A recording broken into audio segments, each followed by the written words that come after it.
are sort of kind of live. Let's get the show on the road. Welcome to Evolution Hour on today, the 30th of 2024, as we await the impending apocalypse of Trump 2.0. And don't forget all those cute little things, downloadable, free, gratis, from tortuganwordpress.com. Voila. So, there we are, still in Seattle for this week. Next week, we should be back into Spokane, and I can put the links in that I have been alluding to from last week, and same case with this week. As you all know, we proceed with the exciting world. Whoops, I think my little screen is, I'm not reading that as tightens. I know there's a little setting on here that flips the screen around. Yikes. Oh, goodness gracious. I don't know why that's operating in that way. Well, we'll just have to wing it here. Normally, I'm seeing things that at least relates to what I'm seeing on the thing where I'm pointing the right direction, but clearly the image has gotten flipped around. Could be because some settings got rechanged on this. I'll have to worry about it the next time because I don't have time to go wandering around through all their stupid little... I think there's supposed to be mirror image. What have we got here? Camera, mute, data tune, I guess. What little settings do we have in here? Show graphics, video, mirror camera. There we go. That's, I think, good. How about that? Let's see if that shows up correctly. Yay! Now we can read it on the screen as it's supposed to be. So sorry for the delay. I'm an old fart. At any rate, we're dealing with the marine critters in Titans and a cute little part 2 on some more fun carnivorous plant stuff that some creationists are dangling out. So first off, Tanystropheus. I always have a devil of a time remembering his name. It's a ancient, I think from the Triassic, marine reptile, semi-marine, that has got this ridiculously long neck. And in fact, I'll be adding some links. There's the fossil of the actual critter itself, and then material down below showing it to scale. So you can see there, a lot of them are very, very small. You'll have this paper available for download, by the way. And the thing to pay attention to are the neck vertebrae, where some versions have lots and lots and lots of bones, whereas this particular Genera has relatively few bones, but they're much longer. Hello, Lisa. And all that boils down to their systematic relationships and how the creationists are not paying any attention whatsoever to that. So, Sarfati and Tay at this point are kind of tiptoeing around sea serpent tails, and in that, they briefly allude to that very long neck Tanystropheus, but reject it as a source for sea serpent tails because its neck was too stiff. La-di-da, like there was much argument about this. Anyway, they cited a 2018 paper from Renasto and Soler, which goes into the taxa and all that. But that one begged the question as to what kind they might be in a baraminological sense. And needless to say, there's nothing for the creationists to cite. So they make absolutely no allusion as to what the hell's going on, which is yet another oversight, which may be compared to our, oh yes, RIP to Jimmy Carter. Yes, there was all of that was going on our discussions in our various groups on Blue Sky and all the rest. Maybe a part of him said, oh, I'm not going to want to see Trump inaugurated, so he just passes on and moves beyond. There'll probably be a nice little state funeral, and his body will lie in state in the Capitol, which, by the way, is an honor that should never be accorded to Mr. Trump under any circumstances whatsoever. But anyway, I digress. So the specimens of this particular critter, the tiny Stropheus, tend to be kind of flattened, squashed, and so they've been a little bit hard to evaluate. But there happens to be a paper from 2024 by Speakman et al. That goes into delicious detail on the phylogeny and how they fit into the earlier stem archosaurs, intertidal marine forms, and regard the long neck bones of that Tanystropheus as being a derived feature. You'll be able to see in that paper there are discussions of the changing views and that of the systematics of the little critter. It's a perpetual reminder that creationists are terrible at explaining things. As you may have noticed on the episode so far, Sarfati and Tay either are channeling older apologetics, often from themselves. Sarfati gets an awful lot of material recycled in the footnotes, or a smattering of technical literature, which is largely, well, they're simply parasitizing the content. And as we pointed out, that whenever things are getting a little bit tricky in terms of how these things would be fitting into a creationist framework, in terms of the taphonomy of how the fossils were made, or the phylogeny and the details of all the different things in their biogeographical data and all of that, there's no creationism there for them to cite. The only things they can cite a little bit relate to the critters that presumably have been on the ark, and since marine creatures weren't on the ark, they don't have to bother about it, and therefore there's no apologetics whatsoever. So it's an amusing little operation. Part 2 of our little show relates to a post from last year by Brian Thomas on the Big Thicket National Preserve in southeast Texas. And I'll be putting a link up to that ICR post. And they're citing a general paper on its biodiversity by Callicott from 2006 and Patel in 2014 on the carnivorous plants that turn up there. Now, we've discussed carnivorous plants in previous episodes, quite a ways back. I think it's been a year or two or more. But this time it's regarding the family, and I'm about to murder this one, Saracinaceae. I don't think Thomas realizes that there might be an evolutionary history there, or if there is, he is aware of it. He's certainly not cluing anybody in on it in that post.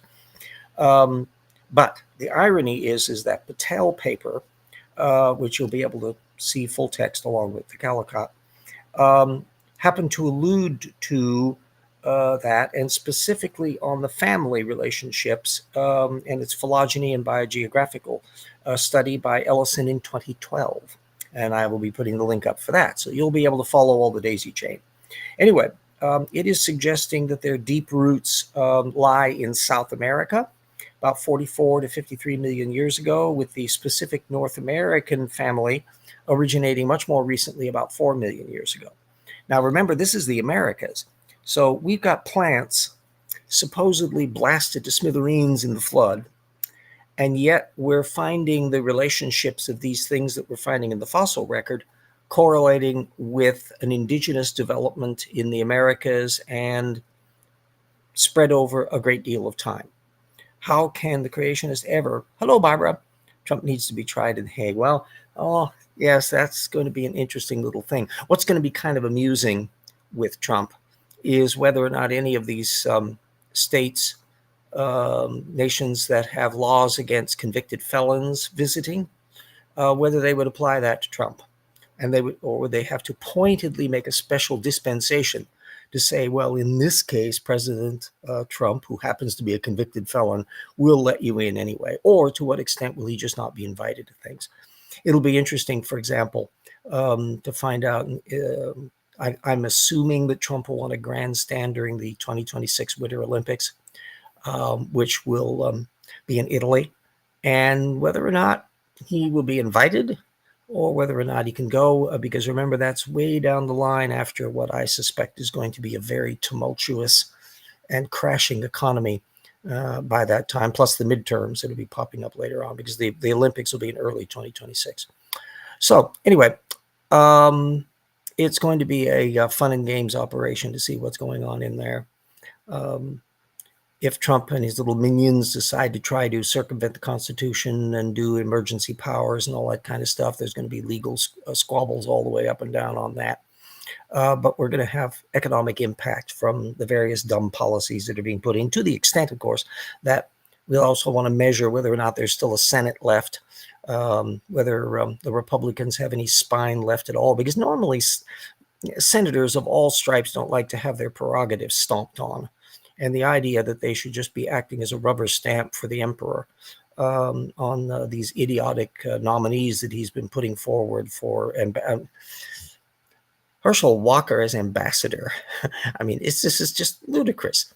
And the extent to which, of course, all these little money bags people that have been helping financing, Trump has been waffling all over the place, because whoever is the last person in the room to talk to the guy, and especially if they sign checkbooks, gets influence peddling. So anyway, that's before he even takes office.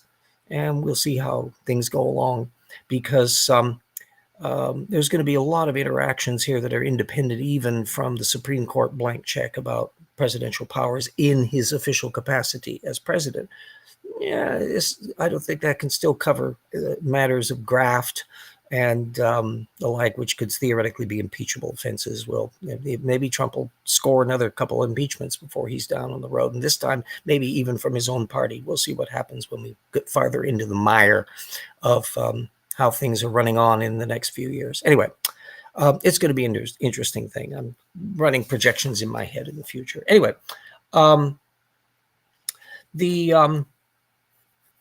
I'll be putting the links up to all of those materials so you can follow up on that. I also was doing part of my brain while I'm on vacation here has been working on the Paralogues of Fog novels, number 3, which I would have been pointing right up to the corner there, had I been still in my den. And also revving up my head for the cosmology chapter. Jackson has finished the revisions and things that we're doing on material that relates to the Cambrian explosion and origin of tetrapods and the like. And I've made my adjustments and he's made his thing. And I still got to read that after I get back from Seattle, but also revving up my head for the cosmology stuff. And so I was doing some research with Jason Lyle. Oh, yeah, well, I'm trying to remain a little quiet because this is midnight here. And I'm just I don't have the virtues of being in my den by myself where I can talk as loud as I like. There are people sleeping in other rooms and that I want to be a little bit. Speaking of Wednesday, New Year's, in the episode about the different balances of power. Yeah. Oh, well, I don't think I'll be able to do that. I'll be busy beavers on other stuff. But anyway, I was doing some little background research on Jason Lyle because it's interesting that this is a spoiler alert for the upcoming book, as I would be pointing over to Rocks Were There, Volume 1. This will be in Volume 2. Lyle, the Answers book has devoted in their 2 iterations on cosmology 1 chapter in each one of these books. And what's interesting is how much get changed from the old edition, 2000-ish, to like the 2007 period. And so they were offering all sorts of Russell Humphreys in that first edition, and that disappears completely by the time we get to Jason Lyle, who is doing the chapter for the more recent version, where he's basically spinning a fresh set of arguments to try to argue that cosmology can somehow be fitted in with the flood.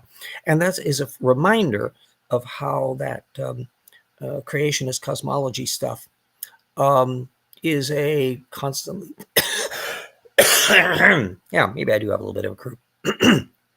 Constantly leapfrogging process as they're trying to find the next ad hoc rationalization. Because, of course, they have to account for why we can see stars and why there are so many of them and how does light move around and all that kind of stuff. Oh, Gray, yes, greetings, good people.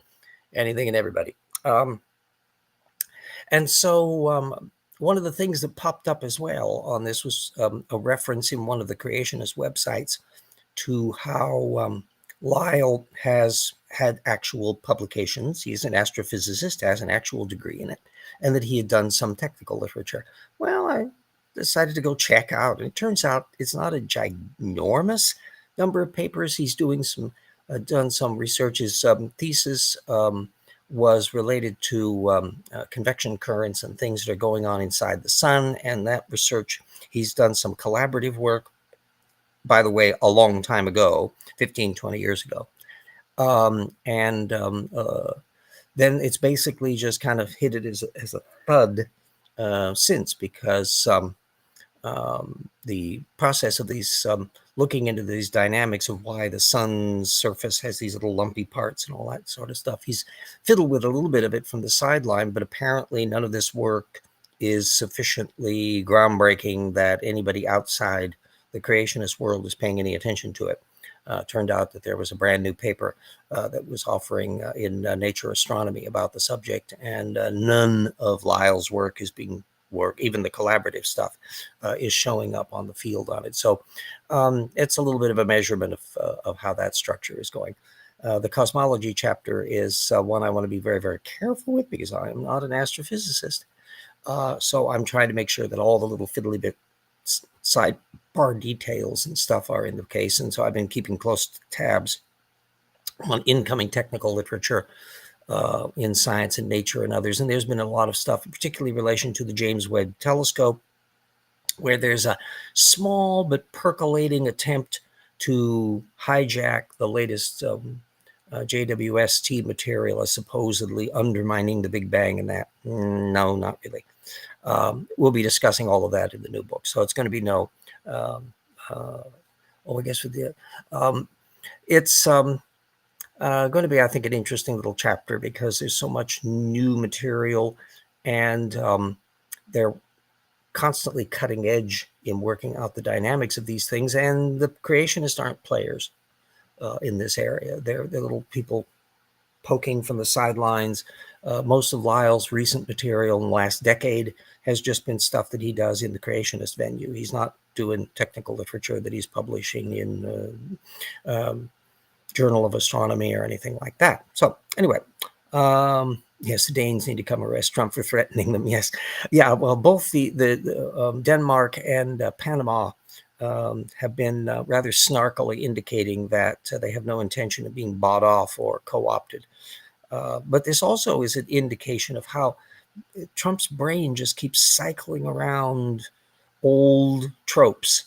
And we're likely to continue to see this. I probably won't even be paying much attention when he gets his inaugural address and his first State of the Union, because I'll just wait to see kind of generic coverage in the press, because listening to the man is absolutely gives me indigestion. He's the most annoying speaker I've ever heard. I'm much more concerned in terms of substance, what policies he gets put through, how much of that big Project 2025 claptrap goes in. I think there's probably a good chance that they'll push through the changing in characterization so that they can fire a bunch of the various technical people in various agencies, which means there's going to be chaos during the term on that front. But it also means that any political appointees, assuming that they're not trying to gut the whole departments, all of those will be fireable by the next administration, assuming we have a next administration, assuming we have elections, et cetera, et cetera. So it's going to be an exciting little time. Yes, yeah, yes, in Canada as well. Well, some factoids to keep in mind relate to the fact that we get 20% of our crude oil from Canada. We get huge blocks of timber, lumber that's used in the construction industry. I know that firsthand from having worked in lots of different places that get stuff, how much of it was coming from Canada. We also have a ginormous trade operation going on, where we send our products from potatoes and wines and other things to Mexico, and Mexico sends some things up here. There's some, I think, guacamole and a few other things, are almost exclusively from Mexico. And so slapping trade tariffs on these things is just going to be kicking our most important trade partners in the kneecaps. Although presumably the ones on China will raise the price of Trump Bibles, which he gets from China.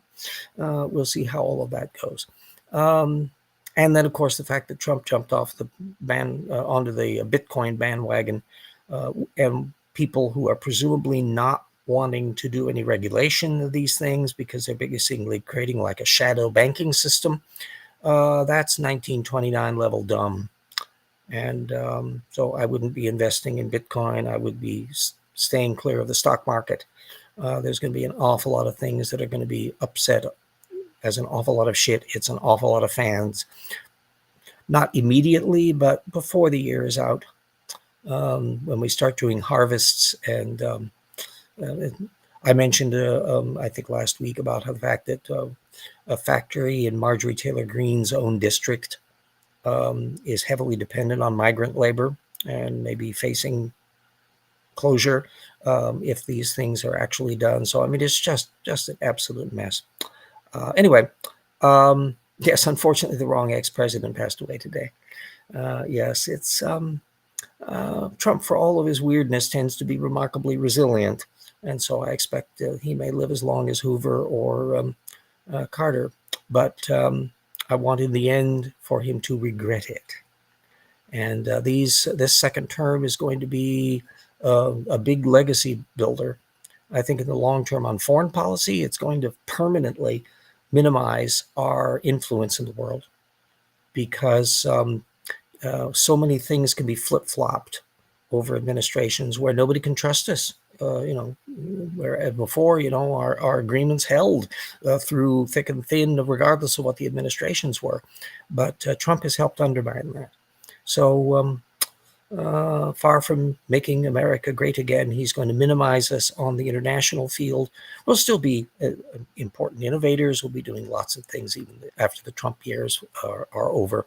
But he will have greased the skids for a diminishment of our influence as the kind of mega power on the planet, at least for the time being. So anyway, it's going to be an interesting historical exercise. People on Marketplace will be able to see an economic collapse firsthand and study all of that. There's going to be a lot of interesting reporting and things that will be done. So anyway,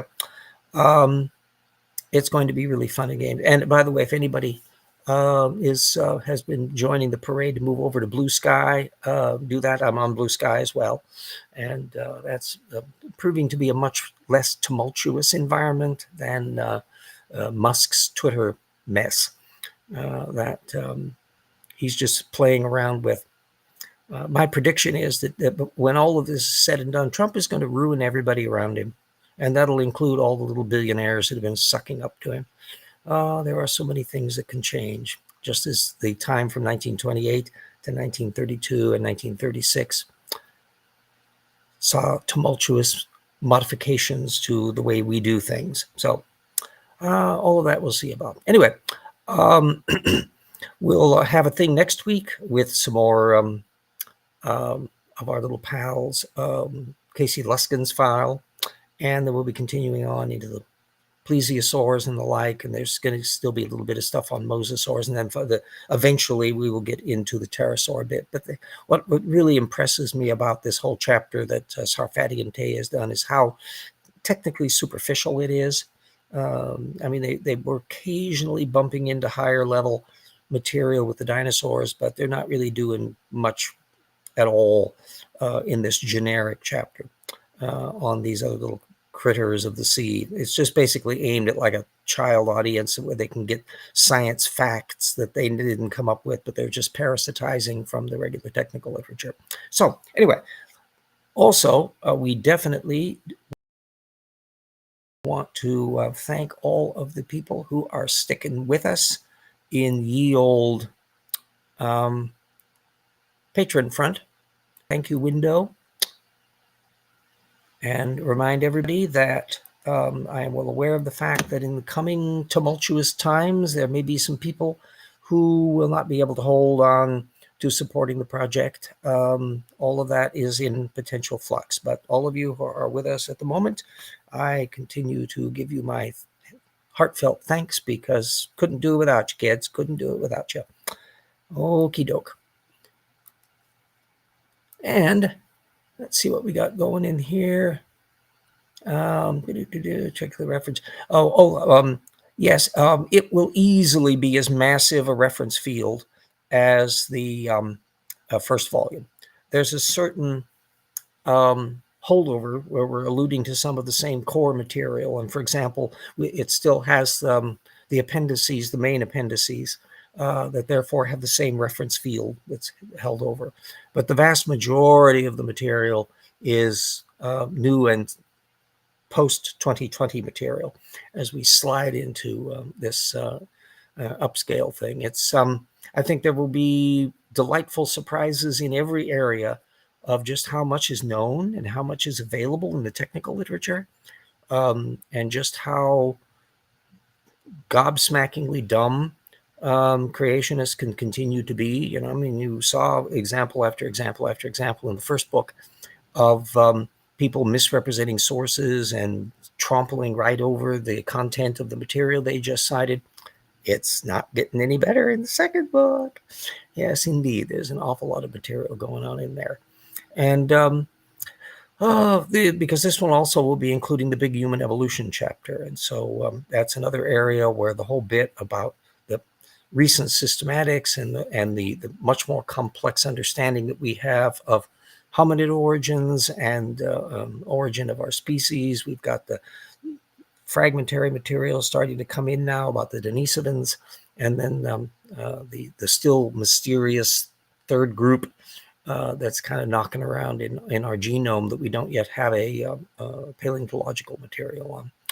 But it will be reinforcing the fact that our understandings of the cognitive literature and the genetics, now that we have Neanderthal genomes to play around with, we alluded to a little bit of that in volume 1, but it's going to be much more detail in our second volume. So anyway, that's exactly why our country's in this mess.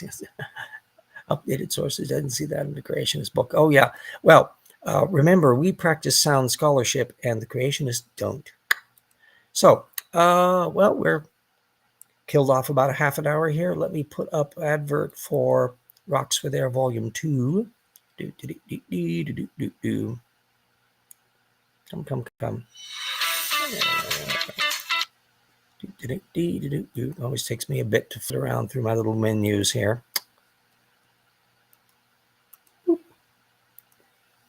And away we go.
Yeah, remember the essence of what was going on in Rocks Were There is the idea of scholarship as moving target, so that the publication of the book reflects a rigorous analysis of, and fair analysis, in our view, of the people we're criticizing, plus a big picture background of lots of the scientific material so that people can follow up on their own and investigate even more.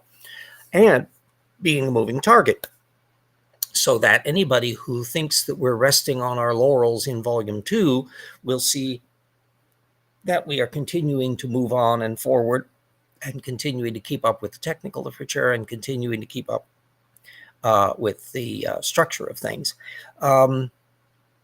Happy to see that there's been no notable conclusions that we did in Volume 1 that require serious amending. The most that will be happening is that we will be alluding to some of the things that we brought up in Volume 1 and relate it to newer material that has come on since then. Oh, hello, Hendrel. There we go.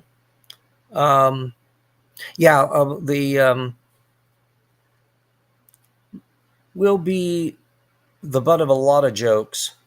The humor industry will have a field day during Trump 2.0, as well as a lot of ACLU and lawsuits up the yin-yang. One thing to watch out about will be relating to Steve Bannon's trial that will be coming up eventually in New York. It's a state offense relating to that wall scam that he almost got convicted on. He was technically kind of got around it because Trump pardoned him or put a clemency thing on there. And that meant that technically he was still liable for civil penalties, as it turns out, in another state. So Trump can't do a damn thing to stop it. And apparently that's going to be starting to hit the fan in January. And the trial will presumably drag on. And frankly, the longer it drags on, the more serious problem Bannon may be in. Because when it gets to the stage where the kind of fraud that he was doing is set against a background of collapsing economy because of what Mr. Trump is doing, there's going to be zero sympathy for this guy. And of course, the on hold matter from the New York State fraud conviction, none of that's gone away. And in fact, it may have a much more severe penalty for Trump post administration, assuming we still have a Republican laws and courts and all the rest. So we'll find out what all the thing is going on in there. Introduce bicycles with adversity, backs out of every promise. Well, Trump is a complicated thing. He's easily manipulated. He is enabled by a network of theocratic ideologues, ranging from the gang that is responsible for Project 2025 and the kind of Tony Perkins Family Research Council, Council for National Policy crowd, and then a mass of grifting Vivek Ramaswamy style fraudsters who are out to make a buck, just as Trump is out to make a buck. And his wife is out to make a buck. And they will grift as much as they can on it, although that has to be set against the fact that Trump is an amazingly bad businessman. And so even as much as he pulls in doesn't necessarily actually make him much money. And he losing tens of millions a year to prop up the golf courses and all of that, which is going to be interesting in the case of an economic depression. I can easily see mobs of unemployed MAGA people driving their RVs and well armed and taking over some of his golf courses and setting up tent cities, and maybe they'll even be roasting Lindsey Graham on a spit. Who knows what will happen?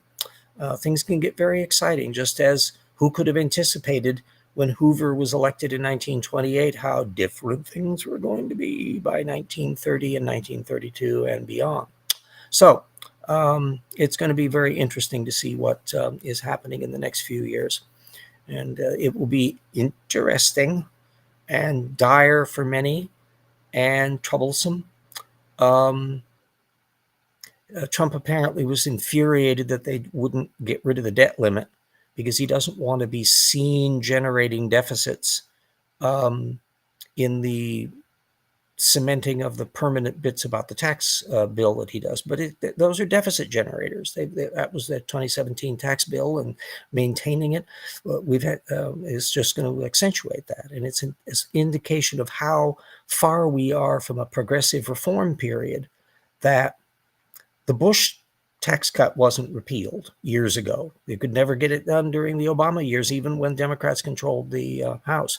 And the same thing occurred under Biden, that he proposed raising the rate up to 39.9, which is actually Reagan level. It isn't even a Clinton level. Yeah, well, in all of these cases, Lisa, yes, you've got matters about the safety net. You've got issues about whether or not I'm on Social Security. And although it is a third rail, boy, you want to infuriate an awful lot of people in Florida, retirees, try hitting Social Security on here. So there's a lot of elements where you have, of course, the bomb thrower types who want to produce chaos so that they have the threat of deficits that they can use to gut programs for somebody other than themselves, which means never raising taxes on their buddies. But all of that has been taking place in an environment where there's been no economic depression. We've had good economic times or recessions occasionally, I think invariably under Republicans. And so that has inured people the fact that we've been 80 years since we've had actually really bad economic times. And it was that impetus that helped create the New Deal. And so the dynamics and in fact the initial reformist period that was taking place in the early 20th century had come on the heels of a very tumultuous and terrible depression that had taken place in the late 19th century. That was Benjamin Harrison's mess that he helped foment and sank the poor Grover Cleveland second term to a mess. And we moved away from a lot of the bad policies, although we still had open immigration. That was one of the things that helped fuel the big economic growth in the early 20th century. But we had a broad, widespread progressive reformist thing, and it'll probably need that frozen fish to the cheeks stimulus of really terrible times to get people to thinking, yeah, we need to do some really systemic changes and to vote people in at all levels up to where you can really have something going. We're way overdue for it. And the easy path would have been the slow and steady of having President Harris. But nope, afraid they're going to have a tougher lesson. So yes, need about that. Oh yes, yes. Well, I think reading and history are not exactly their long suit. An awful lot of them belong to that kind of David Barton pseudo history world that lives in fantasy world. A lot of the people, Trump and people surrounding him, have this illusion about how fantastic everything was in 1900, and they say, "Oh, there were tariffs then." Yeah, although we also had open immigration and we also had grinding poverty. I doubt Mr. Trump has ever flipped through Jacob Riis's How the Other Half Lives from 1904 or whenever it came out. These are not the sort of data field that they deal with. And when you get a situation where we are no longer at a full employment economy and inflation, I think Trump may innovate something which I would have thought impossible, but all bets are off now. I think he may be able to produce a depression that has high inflation, a new, more intense version of the stagflation that we had back in the 70s when Nixon tried his wage and price controls. So anyway, it's going to be a very interesting and tumultuous time. We're going to be seeing applied economics and applied political actions and applied baby tyranny, and who knows what's going to happen. And again, it all depends on who gets in these various departments. I cringe at the thought of Kash Patel as head of the FBI. I cringe at the thought of Boebert and some of these other people in positions of authority that they are proposing. But I give them about a year before a lot of shit is hitting an awful lot of fans. Oh, hello, Purple. Yes, greetings, sentient beings. Yes, in fact, Jackson was just commenting in our little side commentary over the last week that he was thinking of doing some videos on history and political issues, and wanted to check to see who all would be wanting to help vet. And I put my little hand up. I'm one with a history degree here. For that matter, so Dapper Dino also has a history degree. He's covering in that area. So there will be an awful lot of things to deal with. Jackson and I, of course, have quite a few books in line to do after the rocks were there, as well as I would be pointing up to my corner to say the Paralogs of Phileas Fogg. Coming along very, very nicely with my plotting for the third book, and also finalizing some material, getting things tidied up for the superstructure for numbers 4 and 5, and a lot of stuff that's going on. So I keep a busy little beaver. This old decrepit looking face here, don't let it mislead you. Inside it is an old decrepit little mind that is busy little beaver. So I'm keeping up everything I do. So anyway, we've got a good show out of the way. Everybody stay safe where you are. We're kind of halfway decent little weather nodes in here, but who knows what can be changed. I plan to get back to Spokane by the weekend, but that will all depend on whether or not there's any storm systems coming in that'll affect the passes, blah, blah, blah, thus and up and down and in and out. And we'll be seeing all the new matters. PNAS, there was just a piece in the current issue of that where they were talking about the possibilities for much more sophisticated electric car battery technology with like 750-mile range. Toyota is promising to have their new super duper batteries, and the Chinese too. Which is another reason why the notions that the Trump administration is really going to be pulling the plug, so to irony, on electric car issues.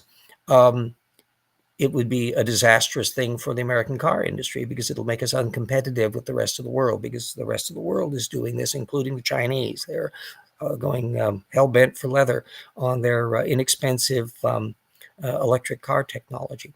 So anyway, it's going to be an extremely exciting time to just see what all is happening. Everybody hunker down.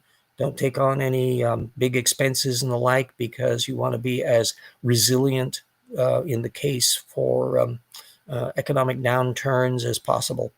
And we also want to be on hand to be able to explain to the poor MAGA people why things aren't going well and why they are traceable directly to the policies of the idiot they voted into power. Whereas we can say, don't blame us, we voted for Harris. So anyway, everybody stay super duper safe and be concerned about weather and environment and economic concerns, and maybe not buy a new house and things unless you absolutely have to. Interest rates are going to be very dynamic because one of the problems with the Federal Reserve, they've never had to really deal with a depression condition, because there's only so far down you can go in lowering interest rates. I mean, they were functionally down to zero at the discount rate during the post-pandemic period and the post-2008 period. Well, what additional things would have to be done to deal with worse conditions than that? It's going to be opening up whole new territories and things. And I do not bode well that any appointees that Trump would be putting into any of these critical positions will have the foggiest idea what the hell they're doing. So, yes, that's there's an awful lot of concerns about places. It's a mixed bag in so many different areas in terms of countries that are veering more rightward. And that's why it reminds me of what was going on in the 1920s. That the one difference is that you do have the European Union in place that at least kind of compensates a little for this stuff. On the other hand, we've got the Ukraine-Russian war going on. That's upsetting things. Whether or not, and of course, you still have the mess in the Middle East with Gaza and the like. So it's very complex. And we won't be replaying word for word what happened in the 20s and 30s. We want to make sure, if at all possible, that there will be enough level heads outside of the United States to prevent any mess that we get into economically here from cascading into a global depression. And you don't want big tariff wars and things that go on, because that's exactly what helped grease the skids for disaster and ultimately brought on the Second World War. So this is not an easy time to live, but now we get to find out what we're made of individually and as nations. And I'm still something of a cockeyed optimist, but boy, it would have been a lot easier if Mr. Trump didn't have a second whack at it. Although in the long run, this may be his ruin, because nothing fails quite like failure. And he has a long record of bringing down the people he helps, and he shreds them. Look at Rudy Giuliani and the like. So beware what you ask for, Mr. Trump. You may get it. Okie doke. So, yeah, well, hang in there, Barbara, and all of us hang in there. Do it day by day, week by week, month by month. It's going to be very interesting times. But we have communication media. We have entertainment modes. To paraphrase Will Rogers, who said we were the first person to drive to the poorhouse in a car. And we have a lot of the same kind of circumstances of high technology and availability of information, in addition to the shaky squeaky wheels that need to be reformed. We need to do so much in the way of healthcare reform. We need to be so much in the way of regulatory reform in relation to resolve how we handle our housing construction and all the rest. And I can guarantee you none of that's going to happen under the Republicans. It's going to have to be an invigorated progressive wing of the Democratic Party or some alternative to be able to pull that trick off. And getting hit with Trump 2.0 may be just the stimulus we need for that. So we'll see. Anyway, everybody stay safe and watch out for the wooden penguins. They will turn on you. And we will see you all next week. Au revoir.